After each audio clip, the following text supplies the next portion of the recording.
Dear all, really warm welcome to this discussion session. We have honor to have very special guests here on campus today. The President of Republic of Iceland, Halla Tómasdóttir, accompanied by her spouse, Mr. Björn Skulason, and the President of Republic of Finland, Alexander Stubb, and Mrs. Susanne Stubb. We have also invited Aalto University students to join the event, so also a special warm welcome to you all. Thanks for coming. Here on stage, we have Madam President and Mr. President, and they're offered to share their insights about, for example, leadership in a changing world order.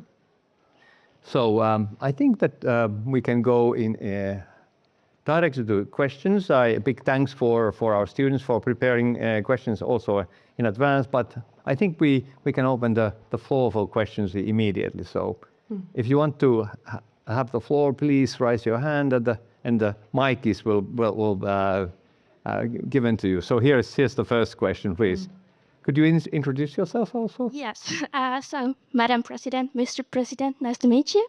My name is Jenni Palukka, and I'm a fourth-year industrial engineering and management student, as well as the co-chair of the Finland's Agenda 2030 Youth Advocacy Group, working under the Prime Minister's office, promoting the United Nations Sustainable Development Goals.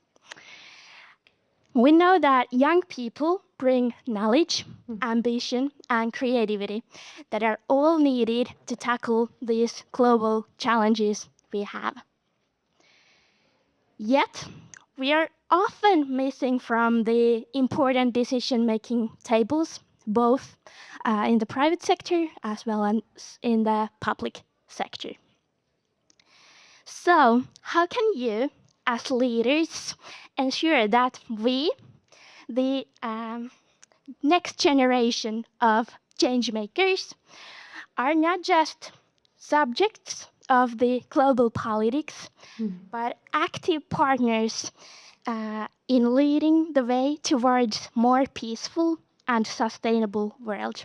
Thank you very much.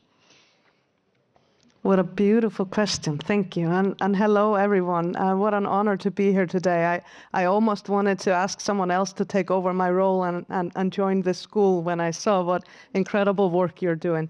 The concept I think about more than anything else is what I call generational equality. Because all of the challenges we're facing are going to hit you, the young people, the hardest if we don't solve them.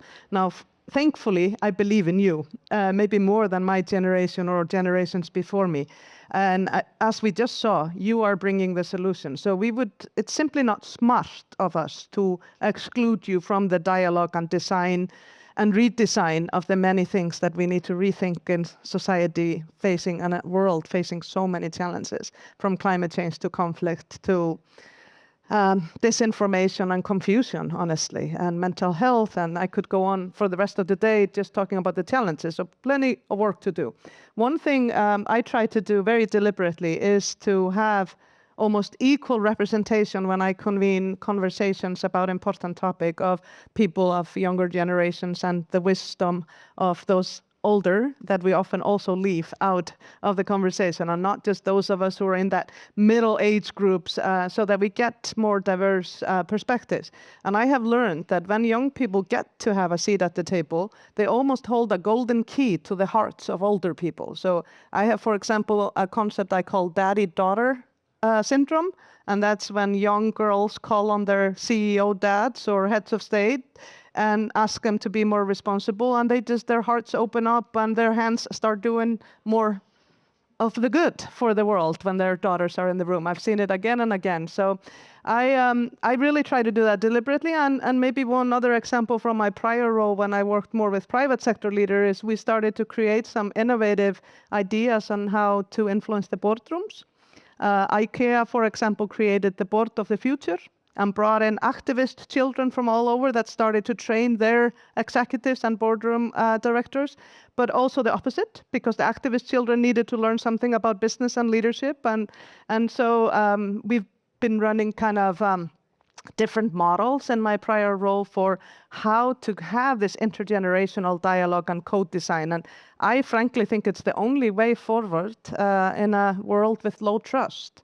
And I think especially for you young, it's the best way to give you hope and help you believe that a better future awaits you, which it does if we work together, but not if we leave you out of the room and distrust grows and divisions grow deeper between generations. So I really believe generational equality is kind of the term, the umbrella term that we all need to embrace wherever we serve.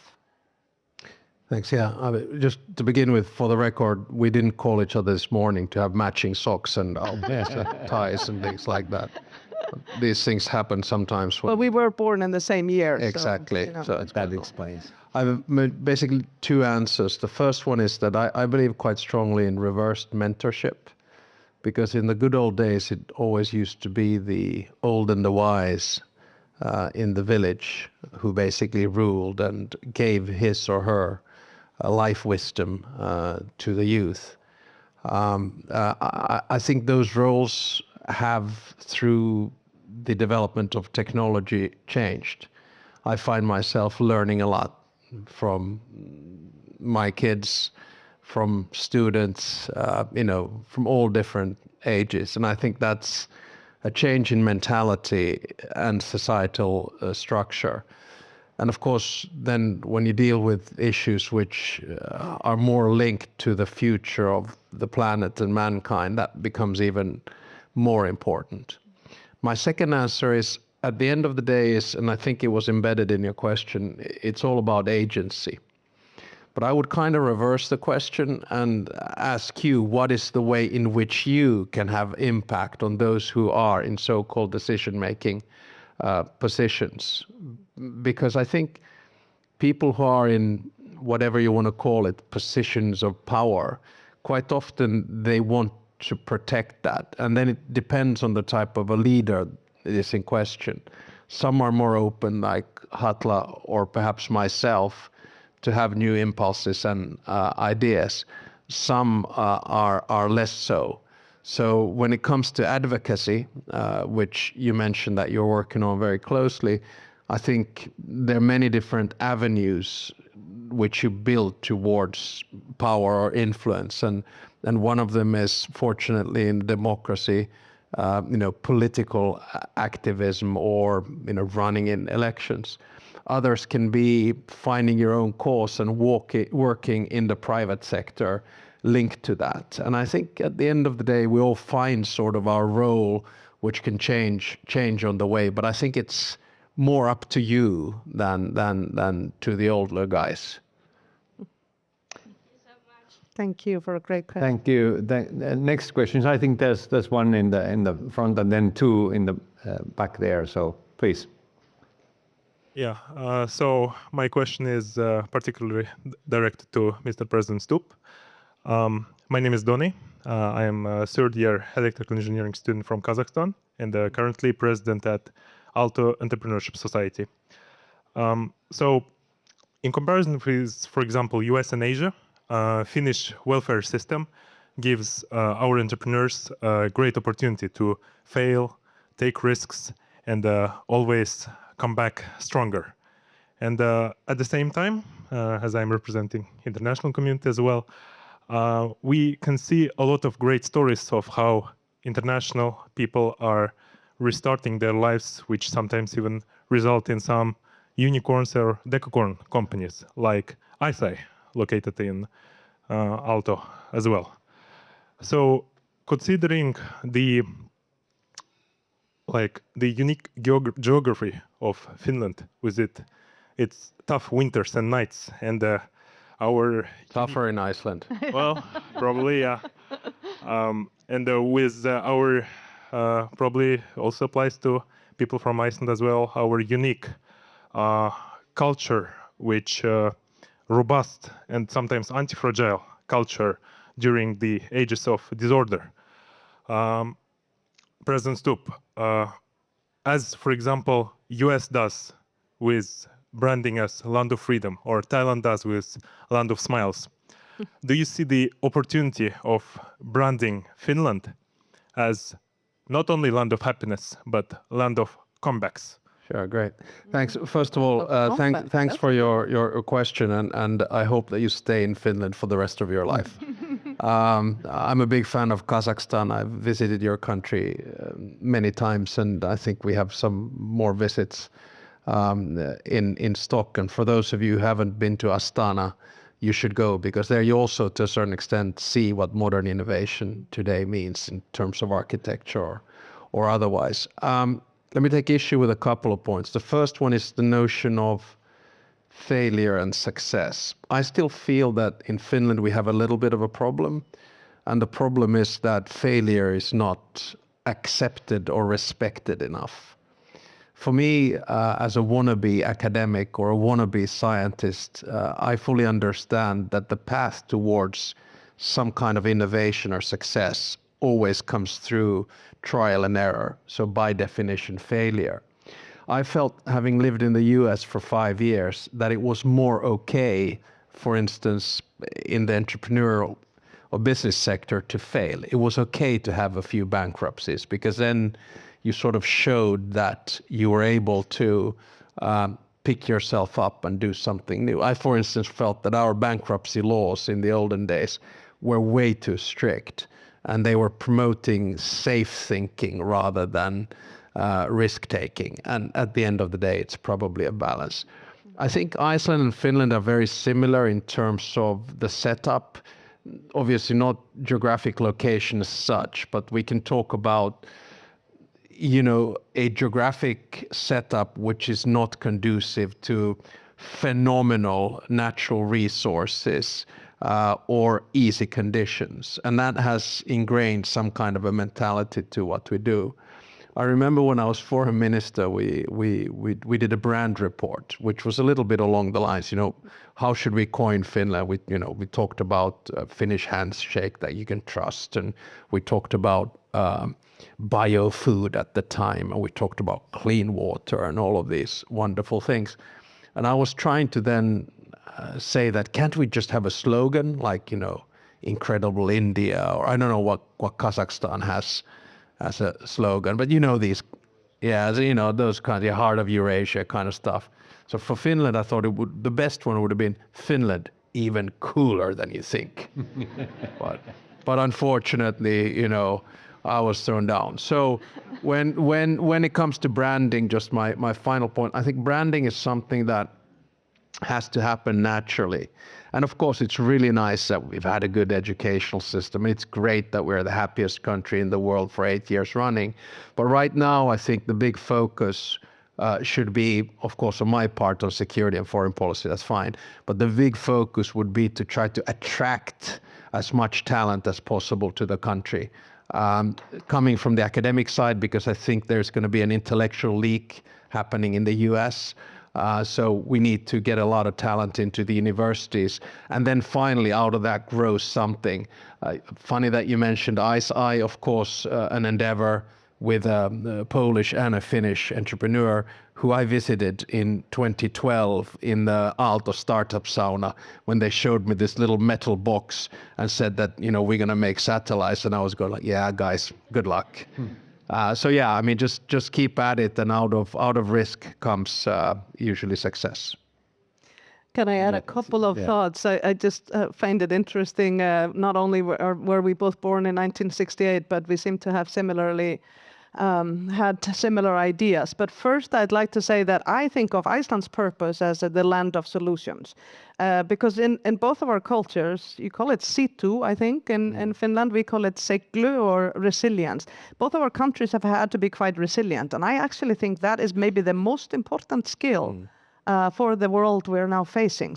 And maybe we are not as good at developing it in ourselves as we need to be for the times we're living through.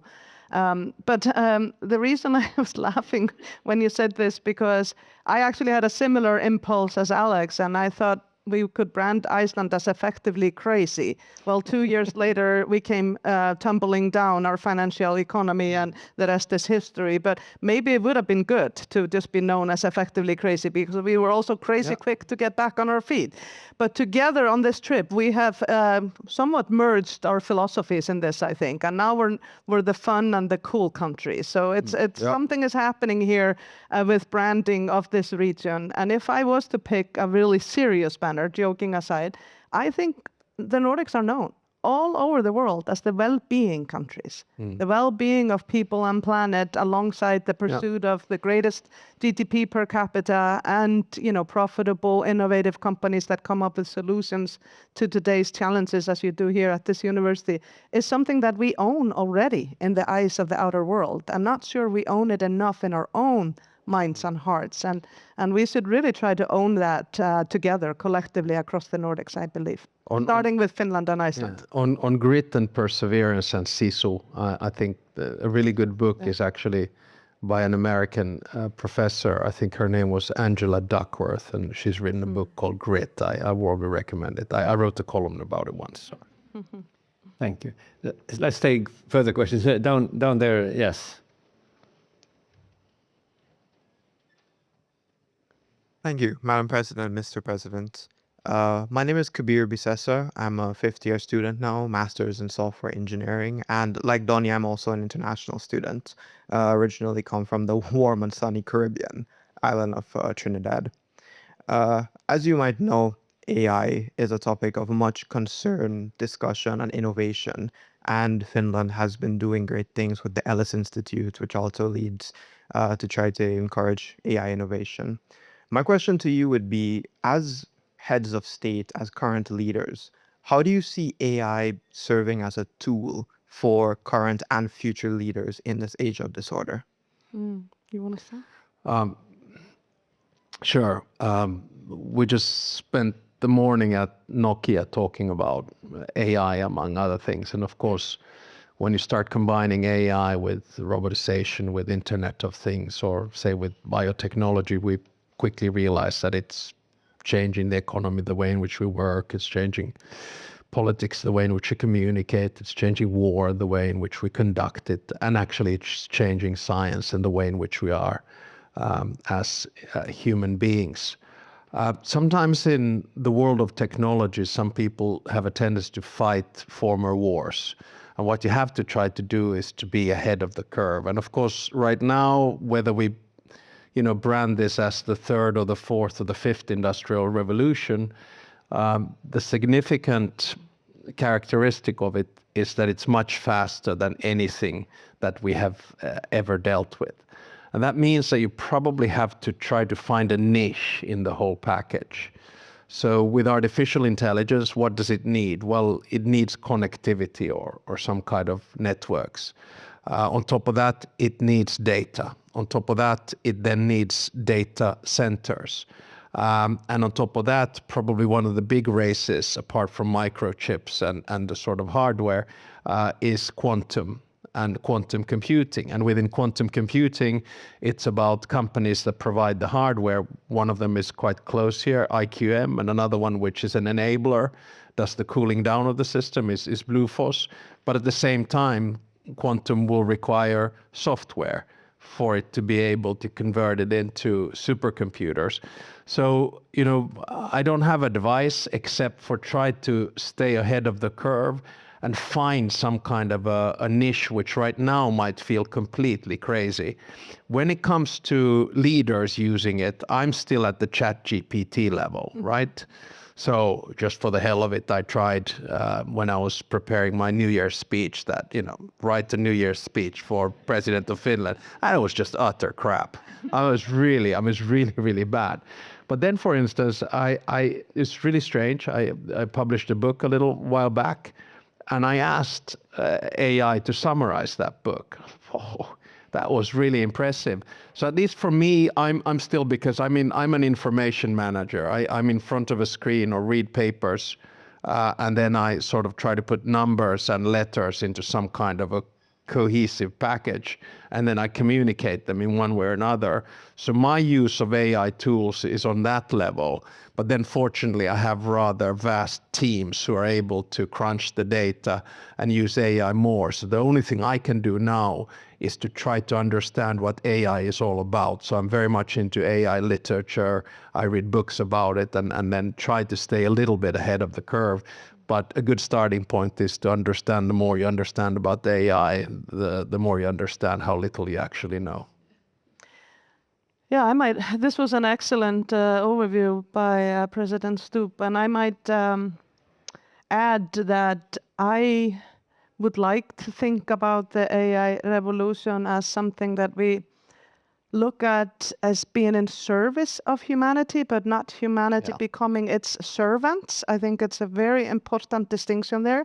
So I often talk about augmented intelligence rather than artificial intelligence.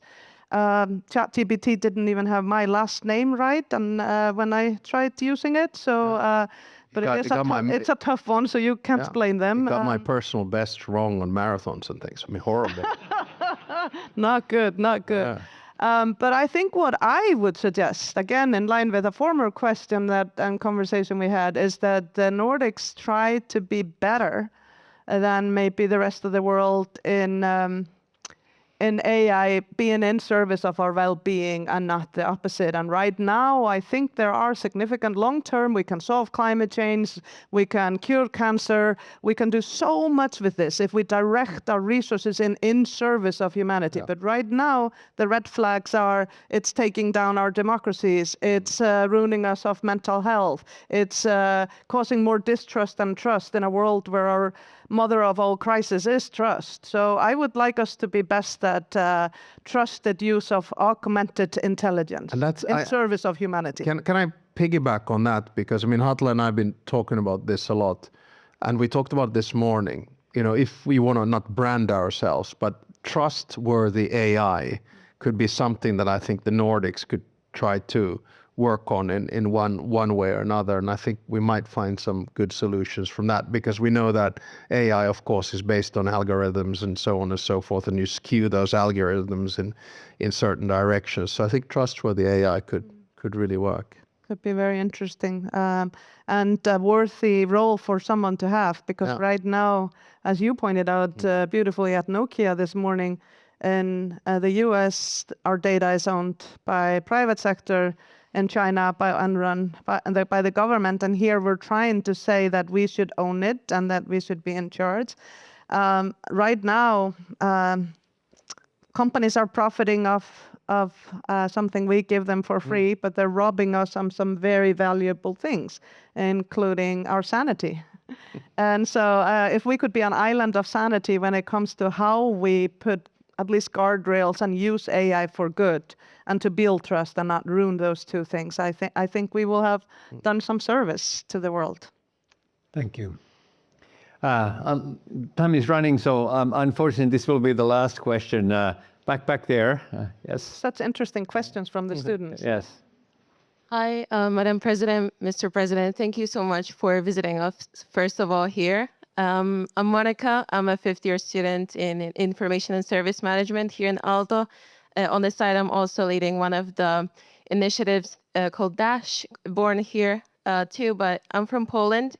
And I've been living here for over 4 years, looking forward to the many years to come as well. But there's AI, there's entrepreneurship, but the biggest problem that I can see is the polarization of people worldwide. And as a leader myself, but as the management and leadership question to you as heads of state is, how do we make sure that we unite people and prevent all the misinformation and polarization of people? Thank you so much.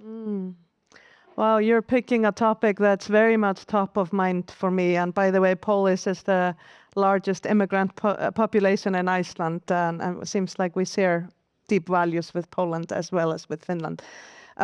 This is keeping me up at night. I sometimes think I'm a peace advocate in general. I always have been. I think that's a fundamental value in the Nordics.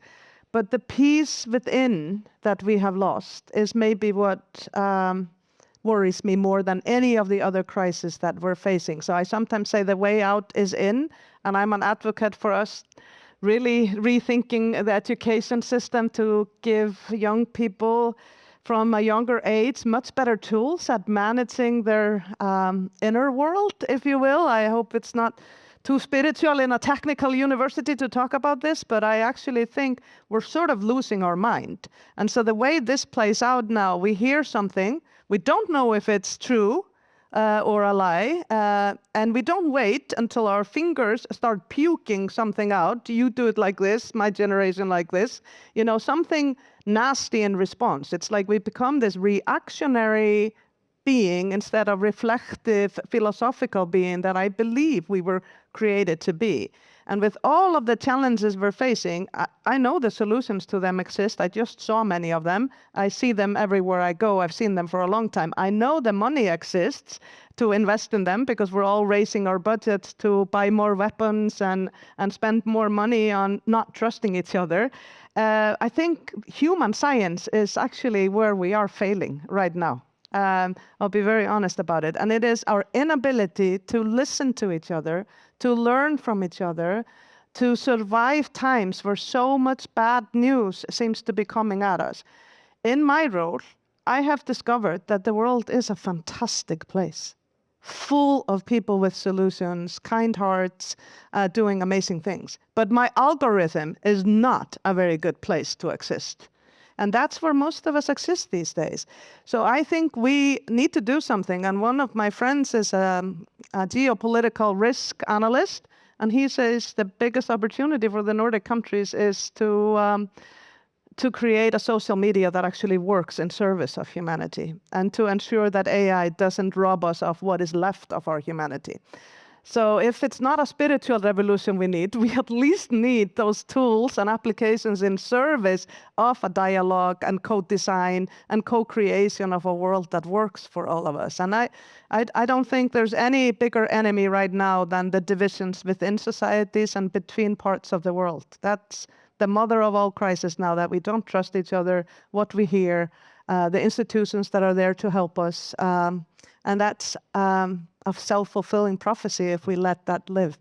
I don't know if I have all the answers, but maybe the idea from my risk analyst that the Nordics start with a social media AI framework that helps humanity actually survive. Was that Ian Bremer? Yeah, it's a mutual friend of ours. Yeah, I mean, perhaps two answers. One, just to develop what Halla was saying. One is sort of the big picture, and then the other one is I'll just give a piece of advice, if I may. So the big picture on polarization, and I'm in 2 hours flying to a country which is rather polarized, the United States. I think the human brain has not adapted to the pace of technology, nor has actually democracy. Democracy and freedom was created into a society which was supposed to be slow and compromise-seeking. That was sort of, John Locke and Montesquieu and the 1700s. And, as politicians in those days, if someone asked you a question, you had 3 months to answer. Then at some stage it became 3 weeks, and then 3 days, and then it became 3 hours, and then 30 minutes and 3 minutes, and now it's 30 seconds or 3 seconds. You're toast if you don't. And I don't think, so the world that was created for democracy was something that has been described as the sort of system 1 or system 2 brain. So system 1, the system 1 is the sort of quick and emotional, the conversation that we're having here, and that's our brain spewing stuff onto the phone or whatever. But we should be in the slower system 2. And then it's a question of how do you train your brain to be slow, because we're all dopamine addicts right now. I don't know, how many of you are on TikTok here? Come on, be honest. Yeah, suddenly. How many of you are on Instagram? Yeah. So you know how it is. You start sort of flicking through stuff, and I think it's good to stop from time to time. And what I try to do is I try to read a book an hour a day. But sometimes I find myself even in the middle of reading that book that, I need to scroll a little bit. So, stop for a second. And then the second point, my piece of advice is something, Suzanne knows this. I mean, it's something that we always told our kids when they were young, still are, but, dream, believe, work hard, succeed.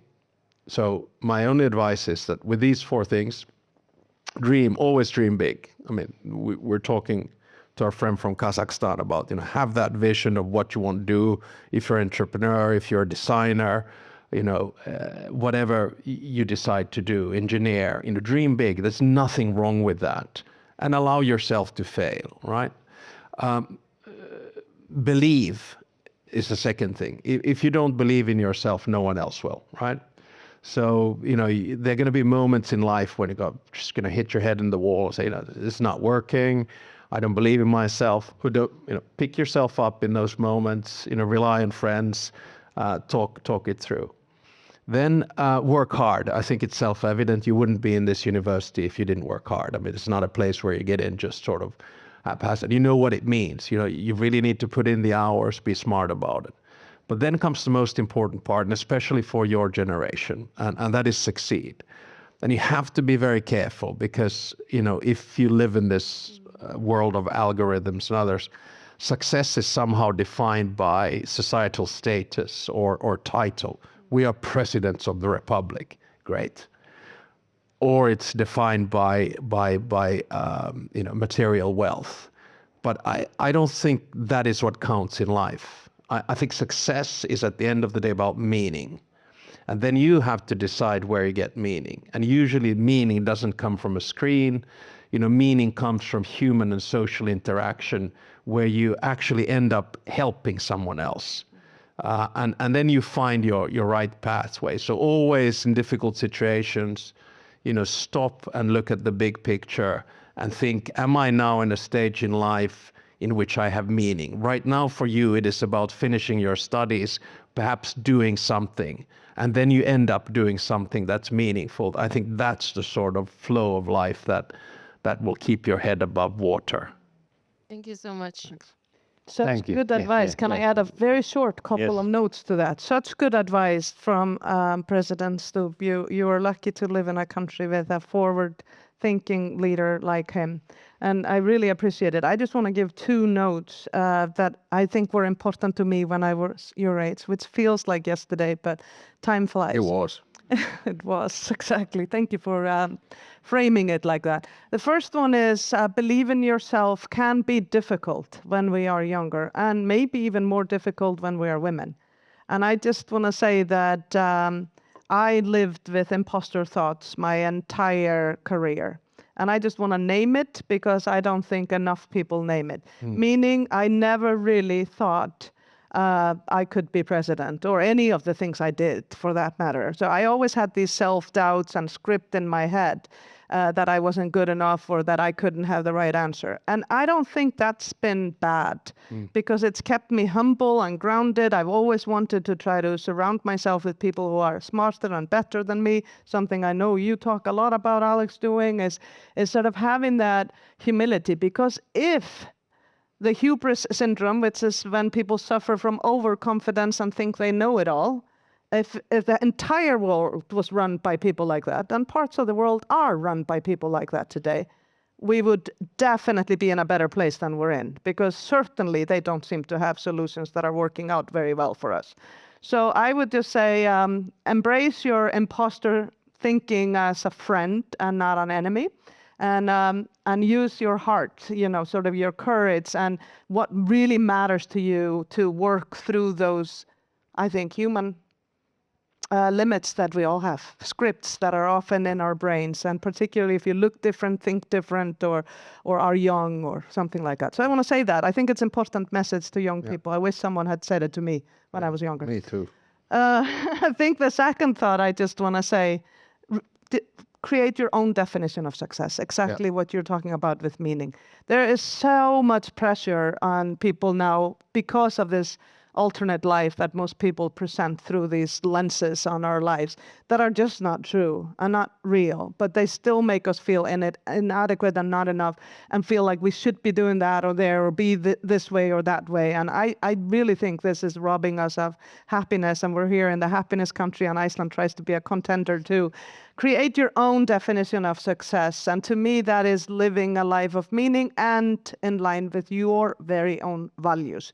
And I think the world has lost its way when it comes to values a little bit in the Nordics, and us starting with our great friendship here can have a very important role to play to show that living with a moral compass and meaning is actually a key to well-being, happiness, and great GDP and entrepreneurship and all the other good stuff. So I wanted to add that, if I might. Thank you. Thank you, Madam President, Mr. President, dear Aalto students. This was a really, really insightful exchange of ideas. So big thanks for all of us here in the room. Thank you.